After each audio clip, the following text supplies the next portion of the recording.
دا وروره بس خلک د اوښ غوښه غواړي او موږ اوښانه لالو کبابو کې مچو دغسې هم خرڅوو دا به انشاءالله که خیر زیارت پر د لالو که ژوند یو خیري زیارت پر به میسا کلي کې لالو دا به کبابو کې مچو او دغسې به غوښه هم خرڅوو چې چاله غوښه پکاري کباب پکاري نو انشاءالله میسا کلي دې راځي شپږو کالو نه لالو پنځو شپږو کالو نه لالو صبر وی خیال کوه دا دی خلیل الله بھائی د میسا د روډ نه یو څو فرلنګ د فاصله کې جامع مسجد ته مخامخ د دې د کبابو کړی دی او د اوښ کباب د اوښ غوښه دې دلته په نوخار په میسا کې اویلیبل کړې ده هغه غوښه چې د عربو مشهور روایت تاریخي روایت هغه د طاقت صحت برداشت د دې دریو شیدونو دپاره هغه د اوښ غوښه اوس هم خوري او د ډېر قدیم روایاتو نه دا روانه ده موږ په دې باندې ویډیو کړې وه موږ دلته ویزیټ وکړو اوښان مو کتل او د اوښ په بیا اوس الالۍ او د هغې غوښه د راروانو څو ورځو دپاره دلته به اویلیبل وي نو موږ دې سره خبرې مو کې خلیل الله بھائی دا راته ووایي چې دا کیلو په څو دي کباب کیلو په 1000 روپۍ ورکوو او غوښه ورکوو کیلو په 1500 روپۍ باندې او دا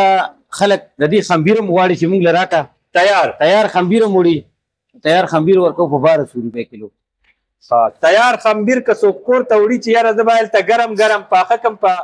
وړو کې لا د دی نه چربي وړي نو هغه هم اویلیبل ده او زما یقین دی مستقبل کې به دا په ډیلیوري باندې هم میلاویږي د اوښ دا غوښه پېښور او د دې نوښار کې خاص کر خلق به په هوم ډیلیوري باندې دی نه غواړي او دی به یې پوره کولی نه شي ځکه چې دا نایابه هم ده او صحت افزا صحت بخش صحتمنده هم ده چې د زړه مرض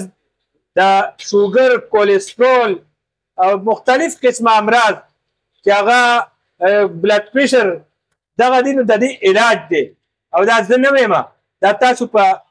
چیټ جی پی ټي نه تپوس وکئ ګوګل نه تپوس وکئ او میډیکل نه تپوس وکئ نو تاسو ته پته ولګي چې د اوښ دا غوښه دا څومره قیمتي ده خلیل الله بھائی ډېر لوی کار کوي افسوس دا دی چې د نوښار او د پېښور او د جي ټي روډ نه ډېر لرې د میسا په ګلو کې ناست دی خو د ده وینا دا ده چې دا دوکان زه په کروړونو روپو هم نه پرېږدم ځکه چې دلته نه مال الله تعالی د رزق هغه ډومبې مرحله چې هغه شروع کړې ده او هغه سړی وایي وفات دی خو مونږ زه دا پرېښو والا نیم نو مستقبل کې دی څه کوي کومې طریقې سره د خپل کاروبار اکسټینډ کوي لویوي خو دی وایي چې زه خپل کلی نه پرېږدم او زما خوښه دا ده چې زما د کبابو له خوړو له دلته د ټولې صوبې نه اسلام آباد نه هم خلک راځي او د میسا د مېلمستیا مزه اخلي څه به وایي بالکل ښه په خوشحالۍ راځي پېښور مردان چارسده موږ چارسدې نه راغلي یو سرتاج علي نوم مې دی چارسدې نه راغلي یو صفت کړو ویډیوګانې موږ کتلې دي خو معیاري کار دی